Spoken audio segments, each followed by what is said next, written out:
Ruben, it's a point. How do you view it? In the end, if you see the game, I think during the game you feel that the 3 points were there to take the 3 points home. But then, with everything that happened, with Harry has to come out, Casemiro has to come out, Ben suffered 2 goals again in the short period of time, but to manage to score again, so it's a point. When you cannot win, you don't lose the game, and once again we managed to do that. But if you look to the game, if you feel the environment, we have so much to grow as a team, because today was our day to win this game. Tottenham came and made some substitutions at half-time. What sort of changed for them to get back in the game to get the 2 goals for you? I think it's more we need to look at ourselves. We were not pressing with the same intensity. We allowed, because we felt comfortable, but we need to understand that, but to feel also that if we have a little bit more bravery, we can kill this game. But sometimes it's like that. You have a first half better than the second. But the mentality is clearly there, because at the end it looked like Richarlison was going to score the winner, but then De Ligt still had the opportunity. Yeah, I think is the positive point, is that they managed to push forward, to understand with less one player is to push the ball to the final third, trying to win a corner. We did that, and then we believe in our capacity to score goals until the last minute, and we did that. For the season, what a time to get it. Yeah, I think it was on the right time.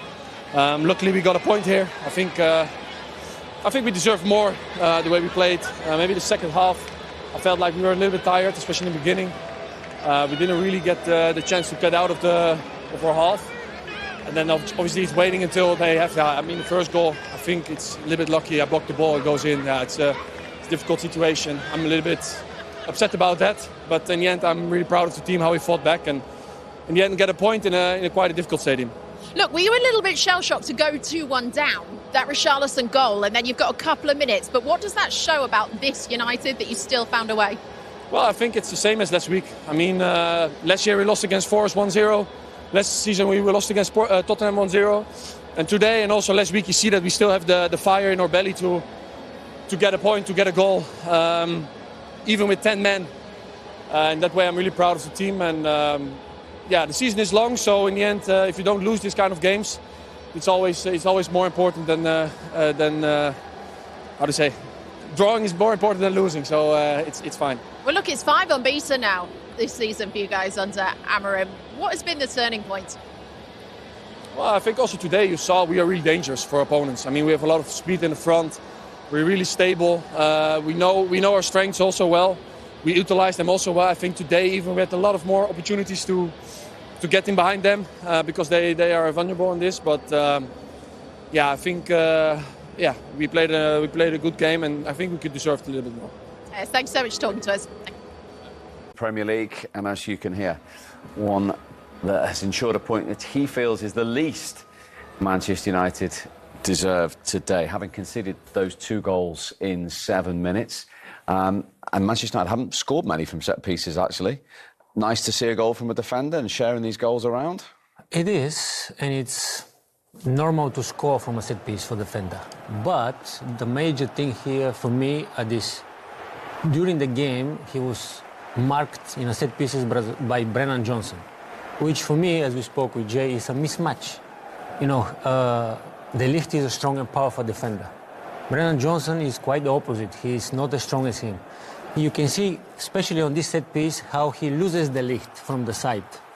And then he is free to score that header. Of course, we can argue the goalkeeper can do better as well by pushing the ball out of the back of the net. But speaking from experience, sometimes when your header is so powerful, your reaction time is short, so you don't have time to quickly react. But the major thing for me is that Brennan Johnson was marking De Ligt in that so much. We were surprised. Which is a little bit surprising because Spurs have conceded a fewest goals from set pieces in the Premier League. 100%. They're second. Yeah, they've been good defending set pieces, but the whole setup, Brennan Johnson can't be marking De Ligt. It is a mismatch. He's twice his size. He loses him too easy. I think he just panics and he gets himself in the area where he's free. you know, and obviously Spurs end up conceding and that. And I mean, when you work so hard to get back into the game, and then you concede in that manner, and that, of course, is disappointing. And the way they got back in, I mean, the game seemed to be drifting away from Tottenham at 1-0 down, and then bang, from nowhere, 2 in 7 minutes. Yeah, but like I mean, it's a transition. It's a transition. Odegaard does really well here, to be fair. You know, it's just like sort of like drop of the hips, brilliant. And he plays out to Udogie, but there you look at it there's like Man United got bodies in the box, but it comes in. I mean, this is your goal, Jay. Yeah, it's so, you know what John like about it is the turn. It's calculated. Like he knows what it's not, because when I first saw it, I thought maybe it's a bad touch, but you see him here. I mean, the ball goes wide, and it's just such a good touch.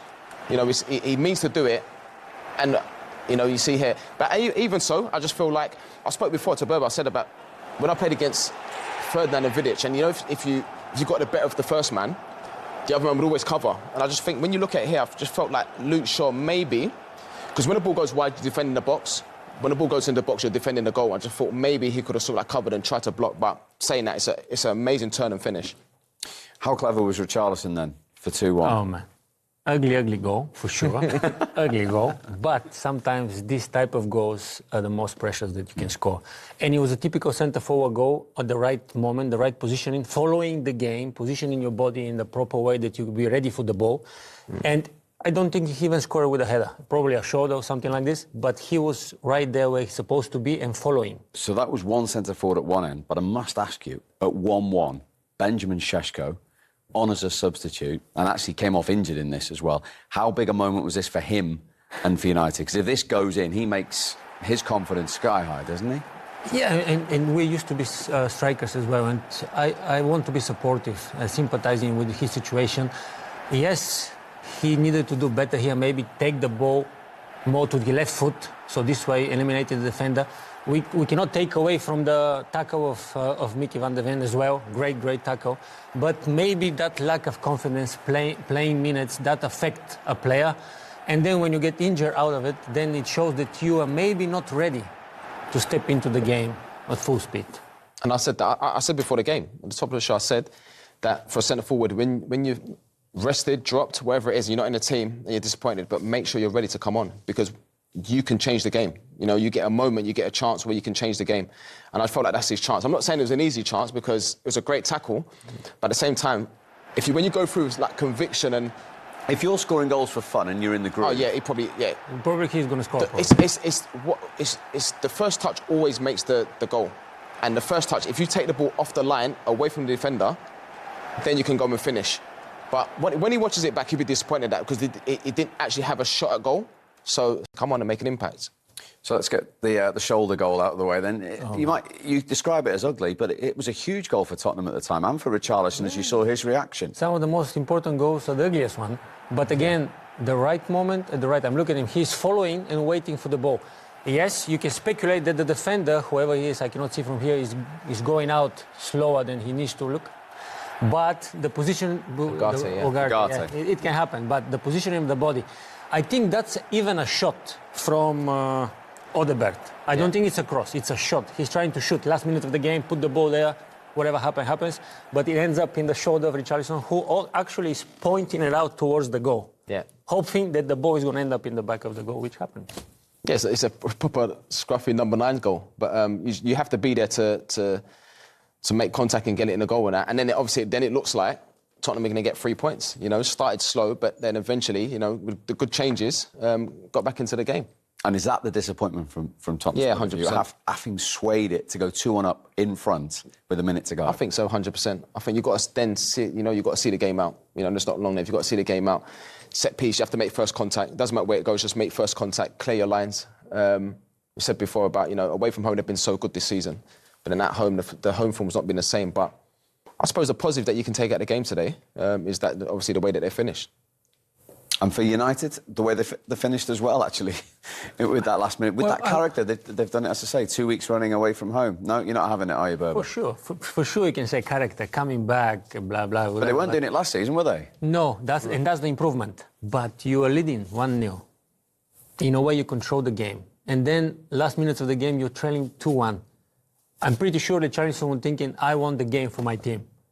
But then it shows you that in football, a set piece, a free kick or whatever, we spoke about this before, it's so important to know how to cross, to position yourself, of course. When you have a mismatch in who is guarding who, that can be an advantage for the opposition, like we saw today as well. So you don't give up. As a cliche as it sounds, the game is played now 96, 97 or whatever minutes. And if you have a set piece, make sure you can use it the right way. That's why most teams now having long throws, defensive coach, set pieces coach, so they can, be ready for the moments like this. And today we saw how important it is if you have the right set piece and to know how to take advantage of it. And it's a lesson for Tottenham in game management, concentration. I think that's all it is. I think concentration. From the first minute to the last, and obviously seeing. But I'm just surprised with Brennan Johnson. He can't be marking. I think even like he's probably the same size as me.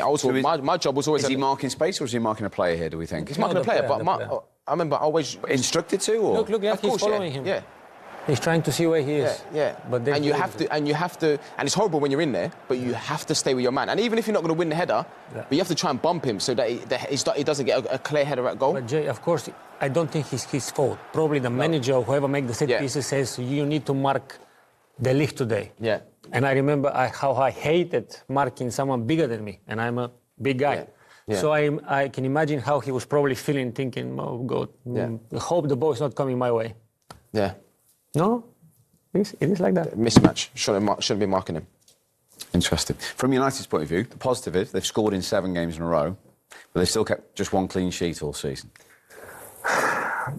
And they probably work on this as well, for sure. From striker perspective, though, defensive-wise, yes, that's why I was so surprised. We were watching the game, it was like 5-4-1. Very difficult to break in. But obviously, sometimes you find the necessary tools to score 2 goals, and then you need to score another one. But from striker perspective for United today, for example, like we spoke about Sesko, Cunha also didn't have a good day at the office as well. But there were players shining here and there. Back to Manchester will be disappointed with what happened today. Mm. And they'll have injuries to Sesko and Maguire as well, by the look of it as well. Yes, we forget about that. Yeah, Maguire, who's been really, really great in the back, also hamstring or something happened. But sometimes that's the chances you take when you play games, and you need to rotate, to rest, especially with rotation. Sometimes you get going, but then the coach or the manager is like, you're going to rest today. Yeah, and then, exactly. And then you lose your momentum. Then you need to be ready to come in. You're not prepared. Another injury. Bad season. Another home game in the league, not won. They haven't won since Thomas Frank's only home win in the Premier League against Burnley. Yeah, but you can tell by the body language of the players. Richarlison was on his knees. Even though didn't lose. Yeah. If you can't win, don't lose. Didn't lose. But at the same time, these players know. You know what? This is our pitch. This is our ground. You know what I mean? So, you got to give the. We said before against Chelsea, the fans were quiet. The fans are quiet again today. But you have to perform. The fans come to watch you. You just have to perform to get and at the end, the atmosphere was completely different. But you've come into the game too late. So, yeah, but they have to find a way to win it. Exactly, because if Spurs started the game the way they started the first 10 minutes of the second half, and the last probably 5 or 10 minutes in the game, the last minutes of the game, then they will have more chances of winning that game today. Because the first half, Spurs were not there. The 10 minutes of the second half, they attacked. They wanted to show intent that we're going to try to do something, and they did eventually. But they need to start the game on the right foot. Otherwise, that consistency will never be there, and it's going to be season again of up and down, up and down. The same goes for United, in my opinion. Just Arsenal away and PSG away next for Tottenham. Not coming easy, does it? Mind you, they've got the best away record in the league. So. Yeah, exactly. And you've seen even Thomas Frank when he was at Brentford, these teams away from home are solid. Don't look like they're going to concede and that. And then it's got good players. You saw the subs tell that. The subs that come on, Odegaard that come on and made the difference in the game, made an impact. That's what you got to do when you come on. But there's some tough games coming up now. For me, underperforming in the first half, with exception with one, maybe half a chance where Richarlison should do better on the header from the cross. But overall, except from the goal, nothing too much to be seen in that first half, to be honest. Before we look at or discuss the finish of the goal from Brian Mbeumo, from a Tottenham point of view, you were disappointed with a number of factors here. Yeah, because I just feel like the goal was avoidable. I think we see here, even the first one, Cunha gets into a good position and he should make first contact. And I think when you look at this here, you know, you look at Sarr, you think, right, just clear your lines. Don't take any risks, don't take any chances. The ball comes in the box, and all Man United do really is just keep it alive. And then the ball goes wide, and they do well to sort of like get into this position. But here, when Ahmed gets here, you have to stop the cross. You have to sense the danger. You have to stop the cross when it goes wide there. But even if you pause it here, if I said to you, like, where's your fingers going to pass it? Most people say, you know what, he's just going to kick it in the stand. You know, just clear your lines and get rid of the danger. But Man United keep it alive, and they do well, get the ball in the box. And Mbeumo makes first contact. He's actually on the floor here, gets up, and he gets himself in a good position where he's in between the centre-backs. But as it goes wide there, Richarlison or whoever it is, you have to get closer. Spence has to get closer and stop the cross, stop it at source. But saying that, you know, it's a fantastic header. It's such a controlled header. But it's an easy chance. But like I said, I feel like it's avoidable. Yeah, here it's all about the cross. I agree with Jay. I mean, you stop the cross, most of the time you stop the danger. And the cross was so good that even if your heading is not your strong quality, you can still score a goal, like in this case. And it's like almost 9 people from white shirts, around 3 or 4 in the box from red shirts. And it's not serious. You need to stop the cross. And if you can see the defending from Spence and Richarlison, they should do better. Stop that cross. You have seen United a couple of opportunities as well. One, actually, we've seen here where you were screaming, shoot, and the flag went up. But we actually think it would have stood because he's onside, Berber. Yeah, I mean, the build-up to that goal was also okay. But what we spoke before the game, that pass from Bruno Fernandes, this is where he thrives. This is where he is the best at it. That vision of that pass. Not many players will give that pass. Some players will give it into the feet. But here, behind the back of the defender, great timing. Also now, as you spoke with Jay, he can dink it. But I liked what he tried to do because find someone to score. And this one, from Cunha, you would have liked to have seen a shot earlier. Well, he's done everything that you wanted from a striker to do, but then sometimes that touch, it doesn't matter how good your touch is, sometimes can play a joke on you. Here, just shoot it. It doesn't matter how, just try to hit the goal because the ball is jumping a little bit, and if you get a good contact on the ball, I promise you it's going to end up in the back of the net. Right here. Everything is there for him to shoot the ball, but, you know, sometimes this is how football works. He's looking to score for the 3rd game in a row for the first time in his career today. Look at that, in the last 6 games in the Premier League, only Arsenal have picked up more points than Manchester United. There is some light at the end of the tunnel, and he's right at the heart of it. I just wonder sometimes, he's 33 now. He's out of contract at the end of this season, so he may or may not be there next season. Do you appreciate things more at that age at a club like United? Perhaps? Oh, for sure. Because you know the time comes where you're going to stop playing football. So now you want to enjoy more. You want to be even more professional than before. You want to win as much as you can until the time comes for you to stop. And for sure you start to appreciate it even more because everything that you've been doing for the last 20 years, let's say, at one moment is going to stop being there for you. So you need to give everything you can, as much as you can. In his case, I think, can we say a revival a little bit in his form and the way he plays football and the goals? He's always been important. And the experience that he gives the team, because he's coming from Real Madrid, winning mentality, Champions League trophies, everything he's won. So to be there in the team, it's always a bonus for everybody. And it's good that revival is happening with him because the way he sees the game, reads the game, you know, intercept the balls and give it forward, it's unbelievable, still. How important is February 24 since United last went 5 Premier League games unbeaten? That is astonishing to say, given their previous stands. How important is it that they get something from this game and keep this momentum going today, Berber? Every game is important.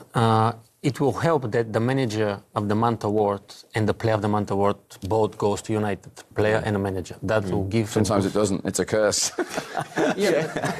But in this case, it's going to boost the confidence of everybody around, and it's going to show the players, in a way, look, our manager getting the award. We're moving forward. You know, he knows what he's doing, and we trust him. You know, these small details where the players talk with each other, and we need to trust him more, even more now, because the things are starting to speed up. Again, it's football. The next time you lose, it starts all over again, and you need to prove again.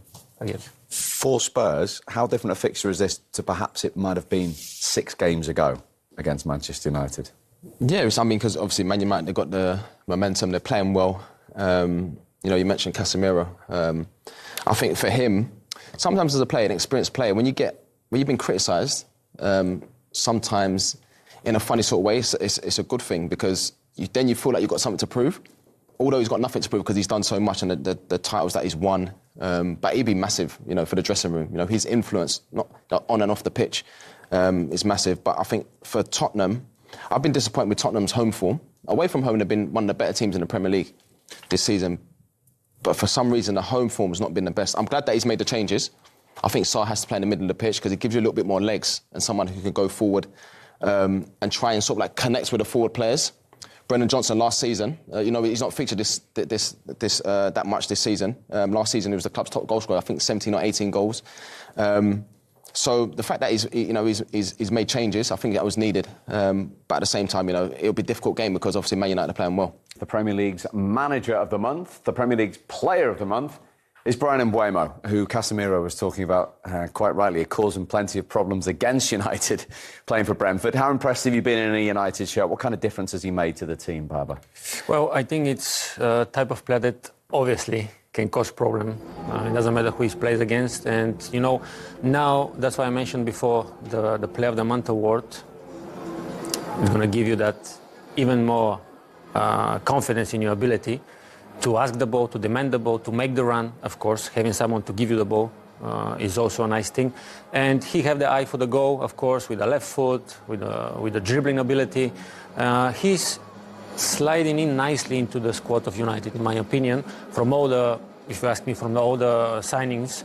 And I'm happy to see that because United has always been, and forever probably will be, of that attacking football, speed, goals, just go and attack the defenders. It doesn't matter what happens, just attack, and he has that type of profile. And the opposition manager knows him inside out today. He scored 70 goals for Thomas Frank at Brentford. Yeah, he's a match winner. And sometimes you look at certain players, and you just get the sense that, you belong there.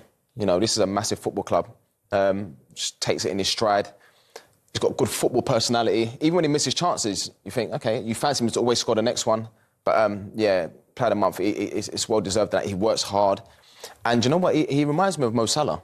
You see a lot of times when, he's so dangerous when he comes inside and he's consistent with his finishing because he always practices a lot at Brentford. I spoke to Justin Cochran about him and, he's always trained well, always trained hard and this is why he's doing so well. Absolutely.